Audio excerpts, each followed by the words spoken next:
Welcome back to the Black Archive. Tonight I'm pulling 3 files from the collection.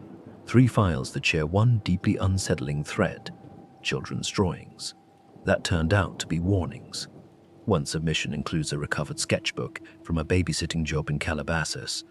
That county evidence still hasn't returned. Another contains a redacted 911 transcript from a house in Kansas where the dispatcher went silent for 11 seconds. Subscribe if you haven't. Turn off the lights. Lock your doors. Let's begin. My 6-year-old brother drew a picture of our family at dinner. There were 5 chairs at the table. There are only 4 people in my family. My name's Jessica. I was 17, finishing senior year at Olathe Northwest, living in a 2-story house on East 143rd Street. Olathe, Kansas, the kind of suburb where people leave their garage doors open and nobody thinks twice. My parents were away for a long weekend, an anniversary trip to Branson. I was watching my little brother Liam. He was 6, quiet kid, loved coloring, loved his dinosaur-shaped chicken nuggets. Everything about that weekend was supposed to be completely ordinary. Disruption. Trigger. The first drawing showed up Thursday evening. Liam had been coloring at the kitchen table while I made Velveeta, mac and cheese, the kind from the box. He slid the paper across to me with that shy little grin he does. It was our family at dinner. Mom, Dad, me, Liam. But behind my chair, he'd drawn a 5th figure, tall, completely filled in with black crayon. No face, just a head, tilted down, angled toward me. I asked who it was. He shrugged. The tall friend. I asked who it was. He shrugged. The tall friend. I told myself it was an imaginary friend. Kids do that. I know how that sounds now. Friday morning, I found a Jolly Rancher sitting on the arm of the living room couch. Green apple. It was half dissolved. Sticky, covered in coarse, grey lint like it had been carried in a dirty, damp pocket for weeks before someone sucked on it and set it down. I don't buy Jolly Ranchers. My parents don't either. I threw it away and wiped down the armrest with a Clorox wipe. That night, another one appeared. Same flavor, same lint. This one was sitting on the edge of the TV stand, right where you'd rest your hand if you were standing behind the couch, leaning forward, watching someone. I checked every window, every door. Locked. I told myself Liam must have found old Halloween candy, but Liam was asleep by 8 and the candy appeared after 9. I started leaving every light in the house on. Saturday, Liam drew 2 more pictures. Same dinner scene, same black figure, but it was closer each time. In the last drawing, the shadow's hand was resting on my shoulder. Saturday night, 11:47 p.m. I'm half watching something on Netflix when I hear it. From upstairs, a wet, frantic scraping sound, like fingernails dragging across a painted windowsill. I take the stairs 2 at a time. Liam's room is freezing. The window is wide open. He's sitting up in bed, covers pulled to his chin, staring at the dark outside. He whispers, "The tall friend left." I call 911. 2 officers arrive in 8 minutes. One of them examines the sill. Muddy handprints, bare fingers, no gloves. He looks at me and says, "These prints are facing outward."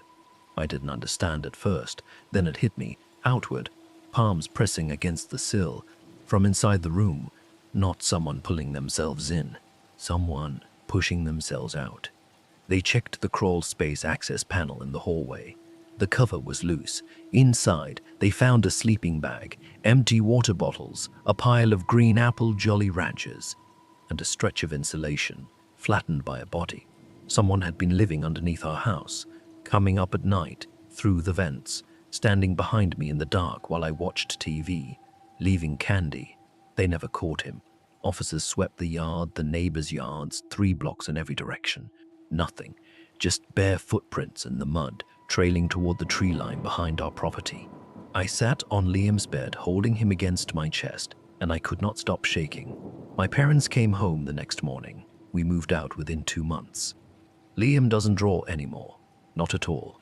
I asked him once why he stopped, and he just shook his head. I sleep with a chair jammed under my door handle now, every single night. It's been 3 years. Sometimes I wonder if the tall friend found another family. Sometimes I wonder if he followed us. This next file came into the archive, flagged as a leaked child psychology evaluation from Ada County, Idaho. The mother who submitted it asked us not to use her real name. We changed it. The drawings, however, are exactly as they were entered into evidence. My son kept drawing the woman who stood at the foot of his bed every night. I sealed his bedroom and moved him to the basement. To keep her out. That was the worst decision I've ever made. I'm Sarah, 34, recently divorced, raising my son Noah by myself in a split-level house near the Boise foothills. Built in the 70s, popcorn ceilings, wood paneling, that musty insulation smell, no amount of candles could fix. Noah was 5, sensitive kid, shy. He started having night terrors around October, right after we moved in. I blamed the divorce, the new school, the upheaval, everything but the house itself. Noah started waking up every night around 2 a.m., screaming about a crying lady who crawled out of his closet. I'd hold him, check the closet, show him it was empty. He'd calm down, but it kept happening. Every single night, same time, same story. She comes out of the closet. She stands at the end of the bed. She just watches him. I know how that sounds. A 5-year-old's overactive imagination. I wanted to believe that. I really did. After 3 weeks, I took him to a child psychologist, Dr. Rennick, office off Fairview Avenue. She asked Noah to draw what he saw. He didn't reach for the crayon she offered. He grabbed a ballpoint pen and pressed so hard he nearly tore through the paper. The figure was gaunt, arms too long, legs bent at wrong angles. He scribbled the eyes completely black, going over and over them until the ink bled through. Then, with a yellow highlighter, he drew a thin band on the figure's left wrist. Dr. Rennick asked what it was. Noah said, "The sick bracelet, from the hospital." At home, the hallway near his closet was always colder than the rest of the house. I'd hear soft thumps above the ceiling some nights settling, I told myself. Old pipes, old wood. Maybe I was just tired. I made a decision. I put a deadbolt on Noah's bedroom door and sealed it from the outside. I moved his bed down to the basement den. No windows. One way in, one way out. I could see the door from the kitchen. First night, he slept through until morning. So did I. The relief was physical, like setting down something unbearably heavy. Second night, I wake up at 3 a.m. Footsteps. Slow, wet, shuffling steps in the hallway, right outside my bedroom door. They stop, directly outside. I lay there holding my breath for what felt like 10 minutes. Then silence. I did not open the door until sunrise. I called the police that morning. 2 officers checked upstairs. In Noah's old closet, the ceiling access panel had been pushed aside. One of them climbed up with a flashlight. He came back down, white-faced. In the crawl space, they found a soiled mattress, empty soup cans, a pile of used wet wipes, and a hospital triage bracelet from St. Alfonso's Medical Center. A woman had been living in the insulation above Noah's closet. She'd been coming down through the hatch at night. The worst part, she wasn't trying to hurt him. According to what they pieced together, she climbed down because she heard him crying. She was trying to comfort him in her own broken, silent way, standing at the foot of a child's bed, in the dark. They found her 2 days later, disoriented, crouched in a drainage culvert near the Boise River. She'd been discharged from a psychiatric hold weeks earlier. She had nowhere to go. I don't know her name. I don't want to. We moved in January. Noah still won't sleep in any room with a closet. His new bedroom has a standalone wardrobe instead. Some nights he wakes up and just stares at the ceiling. I never ask him what he's looking at. He still draws sometimes. Last week I found a new one tucked under his mattress. Same figure, same black eyes. But this time she's standing outside a window. Our new window, The final file in tonight's collection was submitted with a recovered sketchbook and the partial 911 recording from Los Angeles County. The babysitter who sent this has since changed her legal name and moved out of state. The boy she was watching has never spoken publicly about that night. The kid I was babysitting spent the whole night drawing pictures of me. I thought he was threatening me. He was trying to save my life. I'm Emily, 21, junior at Pepperdine. I picked up a babysitting job through a family friend, easy money, $60 for one evening. The house was off Parkway Calabasas, way up at the end of a private road. Massive, all glass and poured concrete and sharp angles, the kind of house where your footsteps echo no matter how quietly you walk. The parents were at some charity dinner downtown. The kid was Tyler, 11 years old. They told me he was quiet. That turned out to be the understatement of my life. Tyler didn't speak to me, not a single word, the entire evening. He sat in the corner of the living room with a thick, leather-bound notebook and drew. Occasionally, he'd look up, these wide, unblinking eyes fixed on me, then back down to the page. His hand moved fast, almost frantic.